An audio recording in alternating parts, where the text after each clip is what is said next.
"You were drugging my son." The words cracked like a whip across the bathroom walls. A bottle hit the floor, glass shattered, medication pooling across marble tile like spilled truth. William stood there, shaking, rage and confusion tangled in his throat. Vivian didn't move. She knelt by the bathtub, still as stone, eyes locked on the child's face. Jason blinked. Once, then again. His small hand lifted toward the light spilling through the window. William staggered back. "Say it," he whispered. "Please, say what you saw." Vivian didn't turn her head. Her voice was calm, measured, quiet. "I don't think," she said, "he was ever blind." Silence fell, thick, deafening, the kind of silence that changes everything. But to understand what that moment meant, you have to go back. Back before the bathtub, back before the blink, back to the beginning. William Berkeley was a name that once echoed through every corner of the tech world. Forbes covers, startup panels, keynote stages. He built an empire from nothing, until one car crash made all of it feel meaningless. His wife, Marissa, died that night, but their infant son survived. Jason. The doctors gave him a name too, Blind. They said his optic nerves hadn't developed, no light response, no visual reflex, no emotion behind the eyes. William stopped going out. He shut the gates of his Ridgewood estate and ran his billion-dollar company from behind security cameras and locked doors. He refused to hire a nanny, refused to let anyone care for his son but himself. Still, nothing changed. Every day was the same. Feed the child, change the child, try to reach the child. No reaction, no sound, no sign that he even felt he was being held. Jason just sat in silence, eyes open but empty, and slowly William started to retreat too, into silence, into guilt, into the belief that maybe this was all Jason would ever be. Then one spring morning, Vivian Taylor arrived. She was 27, no medical background, no promises, no miracles in her suitcase, just a maid, hired to clean. But something about her changed everything. Before we begin, click subscribe, like this video, and tell us where in the world you're watching from. I hope this story reminds you of something simple but powerful. Nothing is impossible, if only you believe. Vivian Taylor arrived on a morning thick with spring fog. She stepped out of the black car slowly, suitcase in one hand, job letter in the other. No one greeted her with a smile. No one asked how the trip was. The butler simply nodded and motioned her inside. The house swallowed her whole. Polished stone floors, massive windows, walls painted in soft neutrals. Everything was expensive, spotless, perfect, and cold. There was no music, no scent of food, no voices echoing through the halls. It felt less like a home and more like a museum. The butler gave her the layout: kitchen, laundry, guest rooms, rules. "Mr. Berkeley likes order," he said. "Disruption is not tolerated." Vivian nodded. She had no plans to disrupt anything. She wasn't here to fix the family. She was here to fold towels, mop floors, and sleep without dreaming. She was from Macon, Georgia, born into noise and struggle. She'd learned how to carry grief in silence, especially after Micah, her baby brother, gone before his first birthday. A preventable condition, they said. A mistake. Too many questions. Too few answers. That kind of loss doesn't fade. It just finds quieter places to live inside you. Vivian's room was small, tucked at the end of a quiet hall. One bed, one window, no clutter. She unpacked in silence, then lay back on the mattress, eyes tracing the ceiling. Somewhere down the hall, a child she hadn't met yet was sitting in a nursery full of toys he didn't touch. The first time she saw Jason, he didn't move. She passed the nursery on her second morning and paused at the doorway.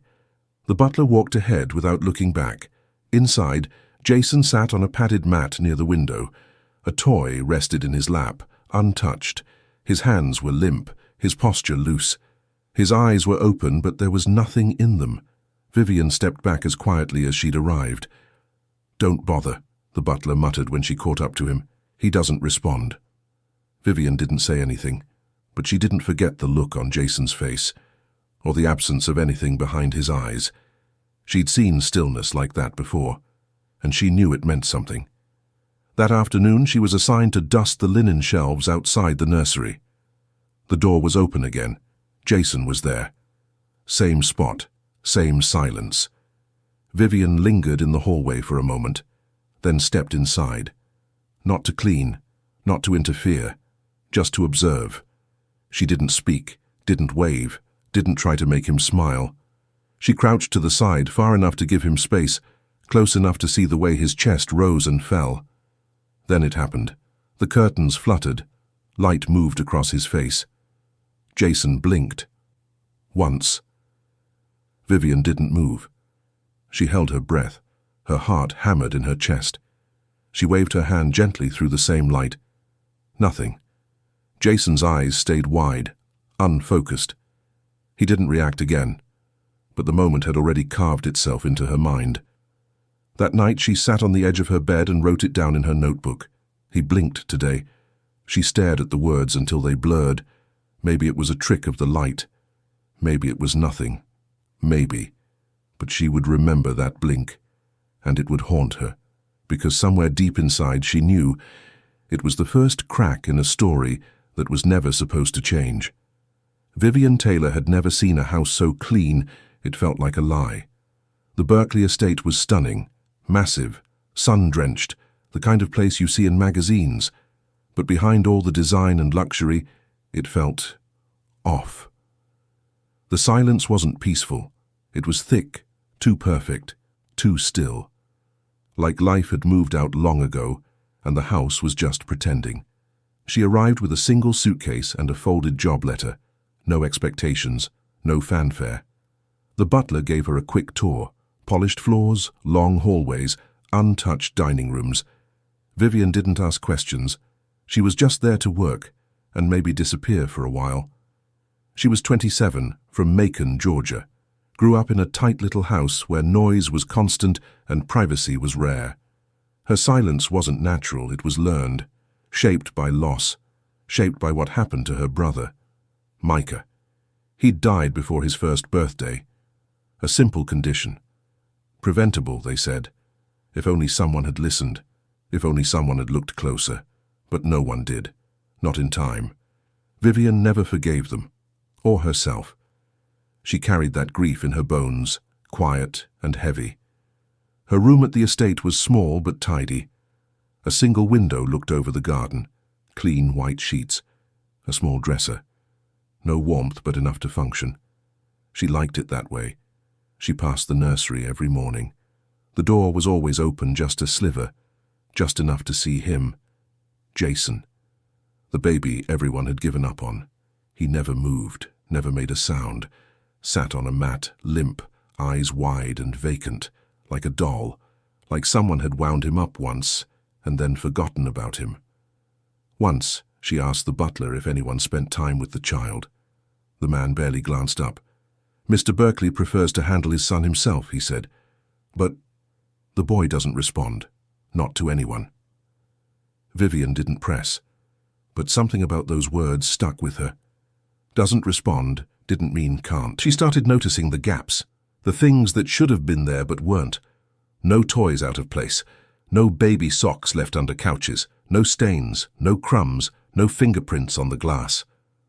The nursery had a rocking chair that didn't rock, a mobile that didn't spin. It was a room waiting for life to return. Vivian kept to her routine, clean, fold, polish, repeat, but her eyes always found their way back to that nursery door.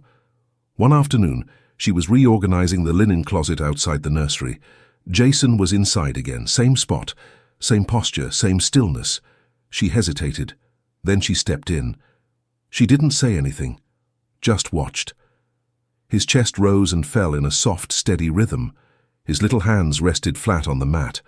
His head tilted slightly toward the window, but his eyes, they stared at something far beyond her. Blank, unmoving. Vivian slowly lowered herself to the floor.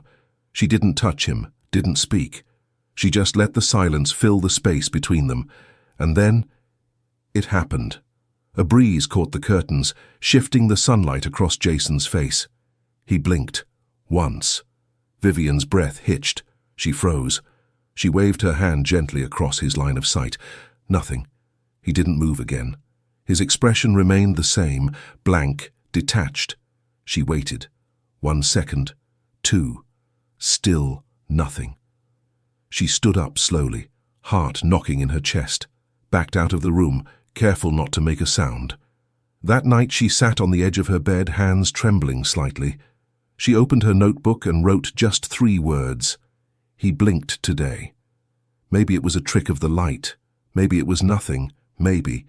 But her gut said otherwise. Because the boy everyone had stopped believing in might have just tried to see the world again. And Vivian wasn't going to look away. Vivian started watching him differently after that. She didn't make it obvious, didn't hover. But every time she passed Jason's nursery, something in her slowed, her steps, her breath, her thoughts. She began to notice things, tiny details no one else seemed to care about, the way his eyes sometimes fluttered, not randomly, but when the light shifted just so, the way his fingers occasionally twitched when music was playing faintly from another room.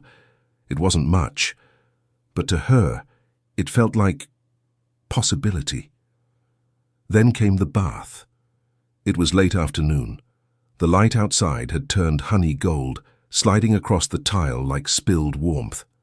Jason sat in his small plastic tub on a towel-draped counter. Vivian had already washed his arms, his chest behind his ears. He didn't flinch, didn't shiver, just sat there still. She dipped the sponge again and gently ran it along his cheek. Foam trailed down to the edge of his left eye. He blinked, just once. Soft, deliberate. Vivian's hand froze mid-motion. Her heart stuttered. She waited, watched. Then moved the sponge again, this time brushing more slowly along his brow. Another blink. This one, paired with the faintest shift of his head, almost like he was following the motion. Her breath caught in her throat. She set the sponge down and leaned in. Was this real? A reflex? Something triggered by temperature or soap? She raised her hand and moved it in front of his face, just once, side to side. His eyes tracked, slightly, barely, but they moved. Then he made a sound, a low, broken murmur, like a baby waking from a long sleep. It wasn't a cry. It wasn't a coo. Just sound. From him. Vivian stepped back slowly, her hands trembling. Jason blinked again. She reached for a towel, drying his small body gently. He didn't resist, didn't flinch, and just before she wrapped him in the soft cotton, his hand lifted just an inch and brushed her wrist.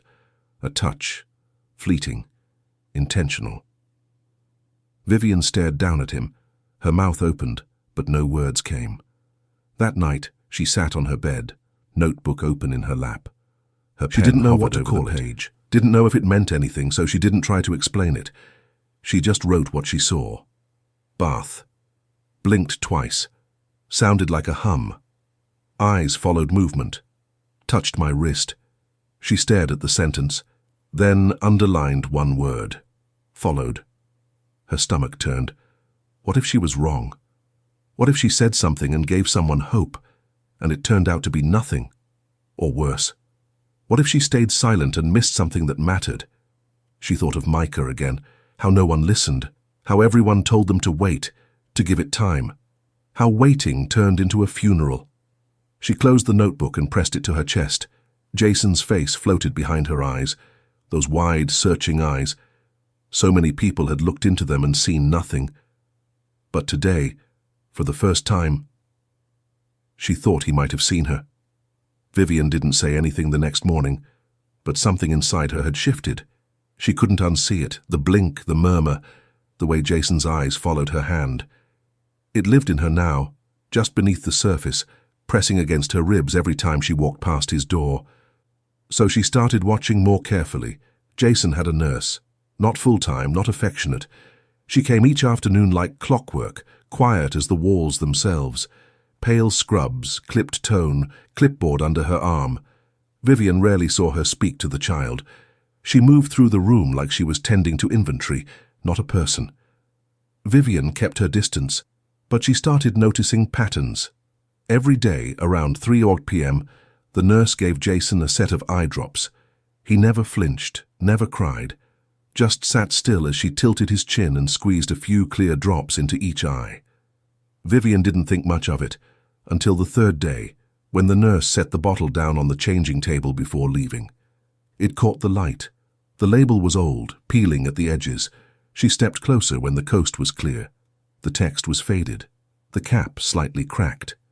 The expiration date? Nearly 8 months past. She picked it up. The name on the bottle meant nothing to her, not at first, but something in her stomach tightened. She reached into her apron pocket and pulled out her phone. One photo. Quick. Then she put the bottle back exactly where she found it. That night, she sat on her bed with the lights off and the screen casting a faint glow across her face. She typed the medication name into the search bar. And there it was. Not just a drug. A specific post-operative drop designed to suppress light sensitivity. She scrolled down. Side effects: blurred vision, pupil delay, temporary eye paralysis in infants. Warnings: overprescription, improper use, cases flagged in the past 5 years. Vivian's blood ran cold. Her thumb hovered over the screen as the truth settled in her chest. These weren't vitamin drops. This wasn't maintenance. This was suppression. Was Jason ever blind? Or had he been made to seem that way? She closed the phone, sat in the dark. Everything in her wanted to storm down the hall, to find William, to demand answers. But then she thought of his face. Tired, hollow, haunted. Would he even believe her? Would he listen? Or would she be dismissed like so many others had been before? She clenched her jaw, heart pounding. She needed more. The next day, Vivian paid closer attention. She waited outside the nursery door until the nurse left. Then she slipped in and checked the bottle again. Same drug, same smell, same worn label. She picked it up and held it in her palm like it might bite. Then Jason stirred in the crib behind her. She turned. He was sitting upright now, small arms draped over the edge of the crib rail, his head tilted slightly, watching the light move across the room. Vivian stepped toward him, tucking the bottle back into its spot. She said nothing. Jason blinked again. Twice. Slow, soft movements. Then he did something she hadn't seen before. He smiled. Just a flicker. Barely there. But real. She felt her breath catch. This child, this boy they'd written off, was here. Alive. Present. Seeing something. Vivian knelt beside the crib. Jason reached out. His fingers brushed her hand. Then, as if testing the air, he opened his mouth. One soft syllable broke the silence. Ma! Vivian froze. The room tilted. Her heart stopped. He said it again, this time clearer. Mommy. Her throat closed. She blinked hard, eyes burning. He looked at her. Not through her. At her. Vivian reached up and gently wiped the corner of his eye. She whispered, "You see me, don't you?" Jason let out a tiny sound. A gasp. A laugh. Something between them. Her hands trembled as she pulled him close, resting her cheek against his hair. Tears slipped down her face. He wasn't gone. He never had been. He was just waiting for someone to notice. Vivian started testing what the world had stopped asking. She didn't tell anyone. Not yet. Not because she was unsure, but because some truths are too fragile to speak too soon. You have to hold them. Let them breathe. See if they grow. And Jason was growing, not in size, though he was, but in presence. Each afternoon during bath time, she'd wait for the light to shift through the window. She would lower him gently into warm water, soft sponge in hand, heart beating faster than she liked to admit. She started with foam, a slow sweep across his cheeks, near the eyes. The suds danced toward his lashes. Jason blinked, then again. She tried again the next day. He didn't just blink this time. He turned his head, slightly, toward the source of the foam. Vivian froze, then smiled. It wasn't a fluke. The next day, she held her hand in the beam of sunlight cutting across the tile, moved it slowly, left to right. Jason's eyes followed. Just a little, but it was enough. Each day, the same quiet rituals. Foam, light, movement. And each day, Jason responded more. A blink, a shift, a flicker of a smile. One afternoon he even let out a breathy giggle when she splashed water softly near his toes. Vivian found herself laughing too. Quiet joy, the kind that sneaks up on you. The kind that heals something you didn't know was broken, William noticed, not right away but slowly. He'd pass by the bathroom and pause, just outside the frame of the door, listening, not just for Jason's voice, which had always been silent, but for something else. Vivian's voice, gentle, steady, softer than anything in the house had sounded in months. She wasn't just bathing his son, she was seeing him. And Jason was seeing her back. William didn't ask questions, not yet, but he began showing up more. Breakfasts in the same room, lunch breaks near the nursery. Once, he even offered to carry the baby monitor down to his office. Vivian saw it, the slow return of a father who had once disappeared. Then came the moment that shattered everything. It was late afternoon. Sunlight poured into the bathroom in golden sheets. Vivian had just wrapped Jason in a towel, sitting him upright on the soft mat on the floor. His hair was wet and curling, little droplets sliding down his forehead. She leaned forward to wipe his face. Jason smiled. And then he turned his head toward the doorway. Vivian looked up. William was standing there. He wasn't speaking, wasn't moving, just staring at his son. Jason looked directly at him, not near him, not through him, at him, their eyes locked, for the first time. William's breath caught. He staggered forward like he'd been pushed, dropped to his knees across from Jason. The room was silent. Jason blinked, then reached his hand out, not far, just a few inches, toward the man in the doorway. William's voice cracked. "Jason," Vivian said nothing. She let the moment belong to them. William's eyes filled. Jason giggled, not loud, just a flutter of sound, and William's heart broke and healed in the same second. He looked at Vivian. "I've never seen him do that," he whispered. Vivian nodded slowly. "I have," she said, "every day this week." That night, they sat at the edge of the nursery floor while Jason dozed in his crib. Vivian told him everything: the blinking, the foam, the light, the tracking, the medicine, the label, the research, the moments no one else had seen because no one else had bothered to look. William didn't interrupt, didn't argue. He just listened, and when she finished, he looked at the crib, at the tiny boy who had survived the wreck and been buried in diagnosis ever since. "I thought I was doing everything right," William said quietly. "I trusted the best doctors, the best care, but I never—" He didn't finish the sentence. He didn't need to. Vivian placed a hand over his. "He was never gone," she said. "You just stopped expecting him to come back." Later that week, during another bath, Jason surprised them both again. Vivian was humming softly, rinsing shampoo from his curls. The window was open, warm air drifting in. Jason turned his head, blinking into the light. Then he said it, soft, unbroken. "Mommy." Vivian froze, looked down. His hand was reaching toward her face. "Mommy," he said again, clearer this time. Her chest tightened. She leaned forward and kissed his forehead, her voice trembling. "I'm here, baby." William stood in the doorway again, his hand pressed to his mouth. He didn't say a word, because in that moment, he knew. This was no longer just survival.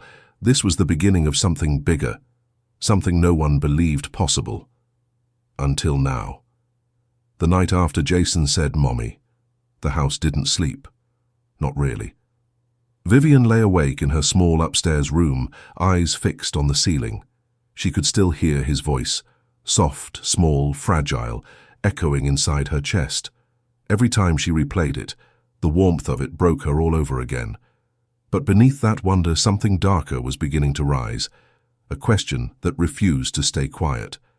Why had this gone unseen for so long? Down the hall, William sat alone in his office, a half-empty glass of whiskey sweating on the desk beside a monitor, still glowing with paused work emails. He wasn't reading, he wasn't working. He was staring at the baby monitor. Jason slept peacefully on the screen, his chest rising and falling in a slow, steady rhythm. For months that monitor had been a window into despair. Now, it was proof that something had changed. Something was wrong with the story they'd been told. By morning, the quiet between William and Vivian was heavier than silence. It was awareness. They both knew what the other had been thinking. Vivian found him in the study, papers spread across the desk, his laptop open to Jason's digital records. He looked up, eyes tired but sharp. "You knew about the drops," he said softly. It wasn't an accusation, just a statement. Vivian nodded. "I saw the label. I looked it up." William leaned back, exhaling hard. His hand raked through his hair. "They said it was for inflammation," he muttered. "After the tests. The first hospital visit." He swallowed. "I never questioned it. I thought it was helping him." Vivian's voice was steady. "It wasn't." He closed his eyes. God. The silence that followed wasn't awkward. It was grief. Heavy, human grief. Vivian stepped closer to the desk. "There's more," she said quietly. "The doctor who prescribed it.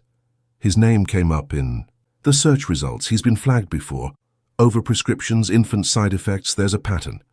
William blinked, staring through her, then back at the monitor. Jason's photo stared up from the screen, his birth record, time-stamped diagnosis, the words optic nerve underdevelopment typed neatly under findings. A neat lie, filed and accepted. William's face broke. He stood, pacing, voice rising with each sentence. "I trusted them. I paid for every test, every specialist, every goddamn ounce of reassurance that my son would be okay, or at least that I wasn't missing something." Vivian didn't flinch. "They missed it," she said. "Not you." He turned sharply. "I didn't see it, Vivian. He was right in front of me, and I—" His voice cracked. "I didn't see my own son." Vivian stepped forward. "You were grieving. You were surviving." He shook his head, tears brimming. "That's not an excuse." "No," she said softly. "But it's the truth." She waited until he met her eyes. "You didn't stop looking. You're here now. That's what matters." Her words landed heavy, simple, but steady. He looked down, jaw tight, and nodded once, then twice. When he spoke again, his voice was different, lower, controlled, determined. "I'm ending this." That afternoon, he called the nurse into the foyer.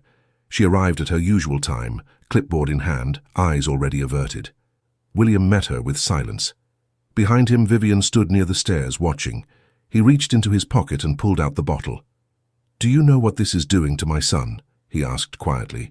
The nurse hesitated, caught off guard. "It's part of the prescription protocol."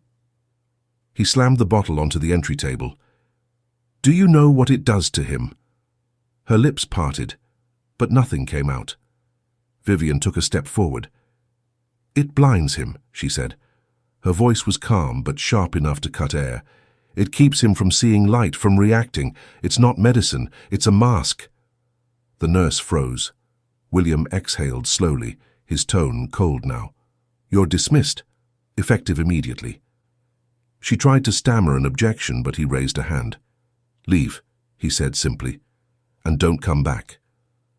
The sound of the door closing behind her was final, like the house itself was exhaling for the first time in years. Hours later, William sat at his desk surrounded by files and printed emails. He'd called in favors, contacts from his company, his legal team, medical consultants he trusted. He needed records, documentation, proof. Vivian stood nearby, helping sort through folders as he scrolled through digital archives. "Look at this," he said finally, eyes narrowing. "Same doctor, multiple families, same complaints." Vivian leaned closer. The words were right there. Cold, bureaucratic summaries of suffering, negligence, improper dosing, loss of license pending. William's hand trembled over the keyboard. He'd spent his life solving impossible problems, technology, logistics, markets.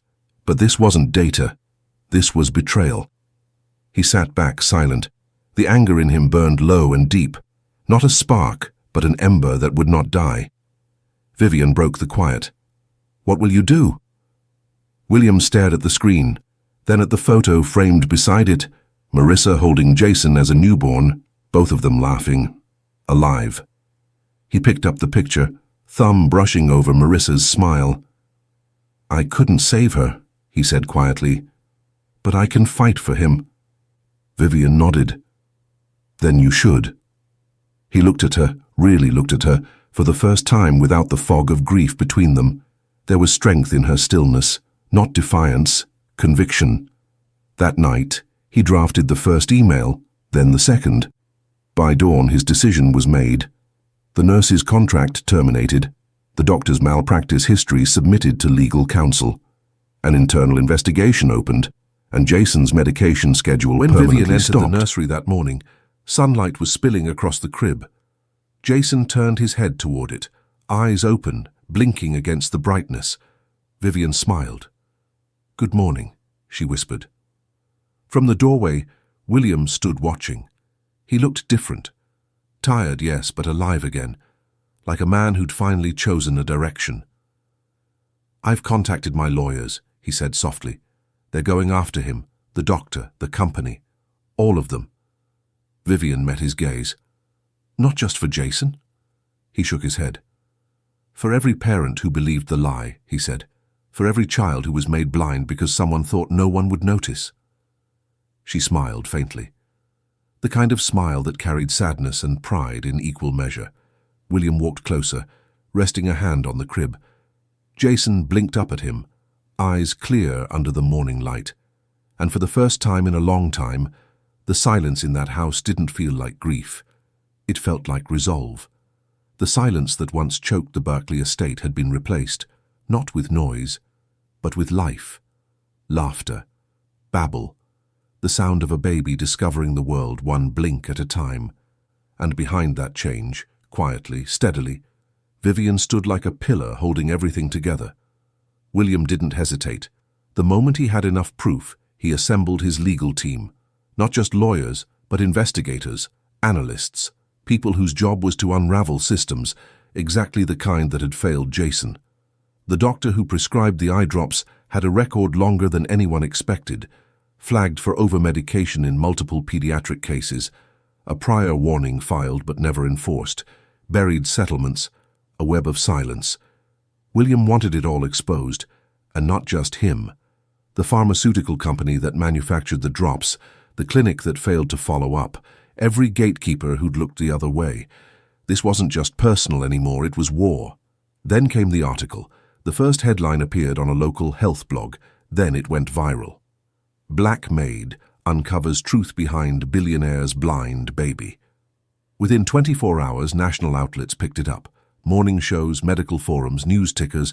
The story had everything: wealth, negligence, injustice, and a quiet heroine who hadn't planned to be seen. Vivian's name was everywhere. Her face, captured once outside the estate gates, was plastered across screens and social feeds. She didn't know what to do with it. Reporters camped outside the gate. Strangers left letters addressed to her. Journalists asked for interviews, podcasts, profiles. She declined them all. She hadn't done this for attention. She'd done it for a boy who once stared into nothing and now followed her with his eyes like she was his whole world. Inside the mansion, Jason was changing.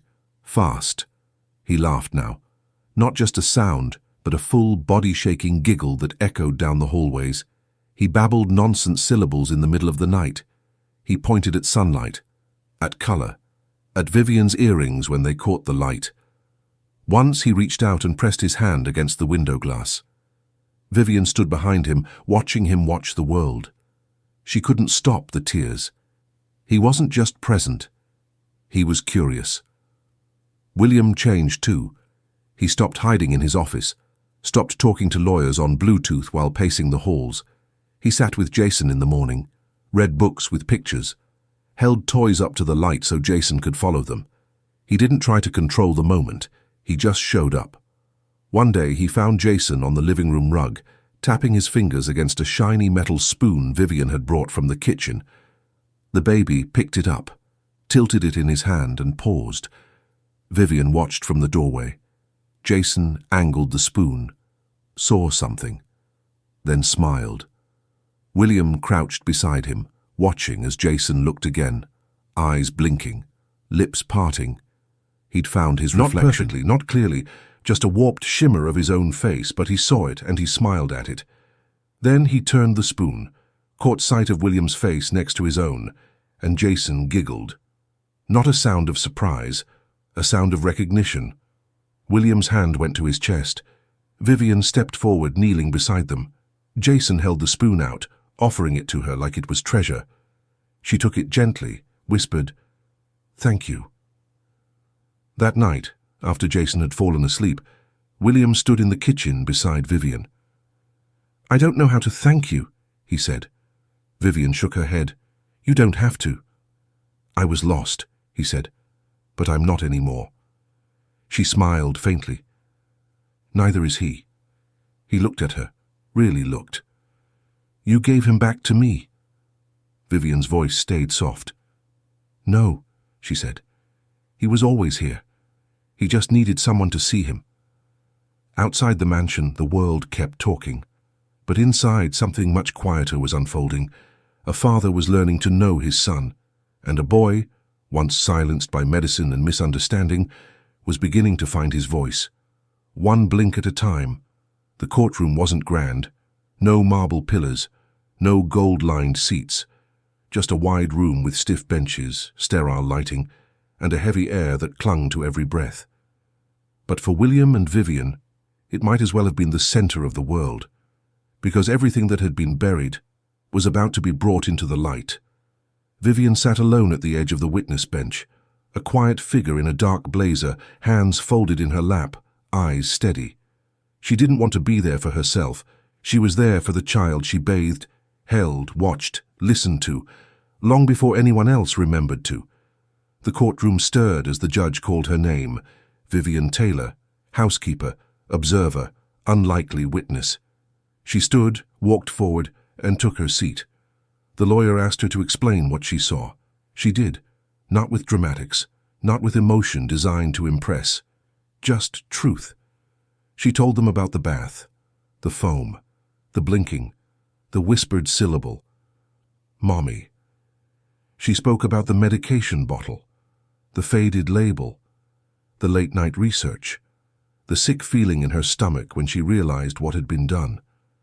She told them she wasn't a doctor, she wasn't trained to detect vision. She was just a woman who paid attention, who cared. The room was still when she finished. The opposing counsel pressed her, of course, tried to suggest she misread what she saw, that she wanted attention. Vivian stayed calm. "I didn't want attention," she said. "I wanted him to be seen." When William took the stand, the silence changed. The gallery watched closely. He was a billionaire, after all. A man used to being in control, but he looked different now, grounded, human. He didn't come to defend himself, he came to confess. He told them everything. How he shut down after Marissa died. How he withdrew into grief, into silence. How he trusted too easily, paid for top-tier care, followed instructions, and never once asked what was really being given to his son. "I failed him," William said, voice raw. "I failed Jason by believing the first story I was told, by not listening to my instincts, by assuming that money meant certainty." He paused, then looked directly at Vivian. "She saw what none of us did," he said. "She saved my son." The judge's decision came days later. The courtroom was quiet when the ruling was read. The doctor's license was permanently revoked, multiple counts of medical negligence upheld. The pharmaceutical company was fined for negligence in label clarity and warning communication. More lawsuits were expected to follow. But this case was about Jason, and Jason won. Outside the courthouse, cameras flashed, journalists swarmed, microphones stretched toward Vivian like they were trying to pull words from her skin. But she gave only one statement. "It wasn't about me," she said. "It was about seeing what no one else saw." Then she turned and walked away. The world didn't stop talking. Her name trended for days. Talk shows debated whether she was a hero. Blogs called her a modern miracle. But Vivian didn't listen to any of it. She went home. Back to the mansion, back to the nursery, back to Jason. He was different now. Official documents had changed. His diagnosis revised, partially cited, with reactive vision under specific conditions. It was more than a formality. It was permission to begin again. Occupational therapists came weekly now, early intervention specialists, toys with textures and lights and sounds. Jason loved them all. He clapped, tracked colors, reached for books. Vivian often sat nearby just watching, letting the joy soak into the corners of the house that had once held nothing but quiet. One afternoon, after a therapy session, Jason crawled to the windowsill and stared out at the light dancing on the garden below. Vivian knelt beside him. "You see it, don't you?" she whispered. Jason didn't answer, but he smiled, and that was enough. Months passed. The house that once echoed with silence was now filled with sound, soft and chaotic and beautiful. Jason was everywhere, crawling across rugs, pulling himself up on furniture, laughing with a voice that felt like sunlight. He babbled to toys, to birds outside the window, to William, to Vivian. Always Vivian. There was a rhythm now. William and Vivian moved through the days like a team. No words wasted, no roles labeled. They read to Jason in shifts, cooked side by side, shared looks in quiet moments that said, "We're still here. We're still standing." No one asked what they were to each other, because it was already obvious. They were his, Jason's family. Vivian no longer packed her things each night like she might leave. Her suitcase was gone. Her bed had books beside it, photos, peace. And William? He worked less, laughed more, learned how to let Jason sit in his lap and press his fingers to his face like he was memorizing the shape of love. Then one morning, an envelope arrived.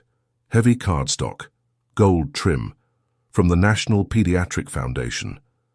They were holding a recognition ceremony, an annual event honoring medical advances and those who made them possible. Jason's story had reached them, and they wanted him to be part of the night. Vivian read the letter twice before handing it to William. "They're not just honoring him," she said quietly. "They're honoring what happened."